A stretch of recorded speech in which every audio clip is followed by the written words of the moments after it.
All right, well, I'm 64 years old, happily married, going on 40 years.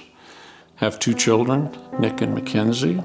Pretty much have led a normal life, worked most of my life, raised the family. Intellectually, I've always believed that God existed, but I was not a believer. When I was a child, I was not raised in faith. In our home, when we raised our children, they were not raised in faith. But Nick and Mackenzie, both by very different avenues, came to God, either through watching them or indirectly or directly by their motivations. It drove me to ask myself more questions. I became what I've now terming an intellectual Christian, that I started putting more belief in the foundation that I already had. And I don't have that magic moment. Mine was much more gradual, and it was just one day I just kind of, okay, I'm starting down this path. I don't know what it means. I talked to both Nick and Mackenzie about it frequently, started attending Grace Church with them. My son Nick and his wife Allison directed the Hope First project and encouraged me to get involved.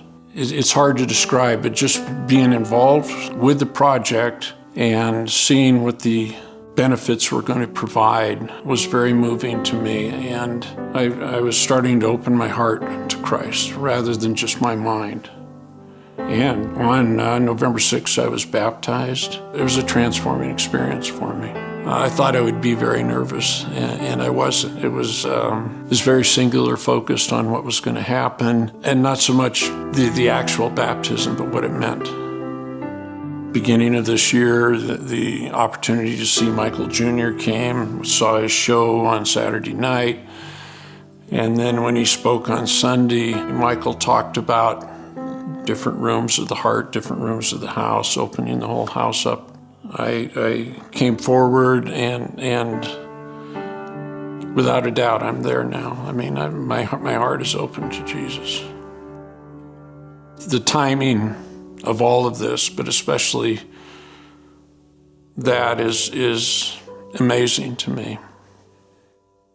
The week after I was officially diagnosed with multiple myeloma, which is a blood cancer.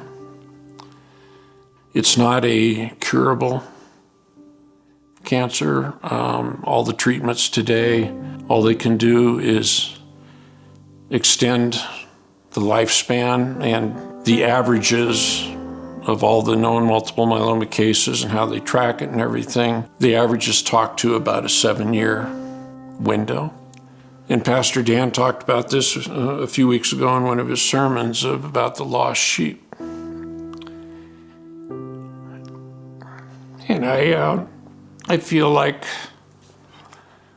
that I was probably for a couple of years or maybe longer one of the sheep that was kind of on the outside of the flock, and that I'd started to wander away. And Jesus came and found me because he knew I needed to be found to go through this process. I fully understand that that my condition is, in God's control. This is all part of God's plan. And I'm at peace with that. I just hope that everything I do glorifies him as I go through this.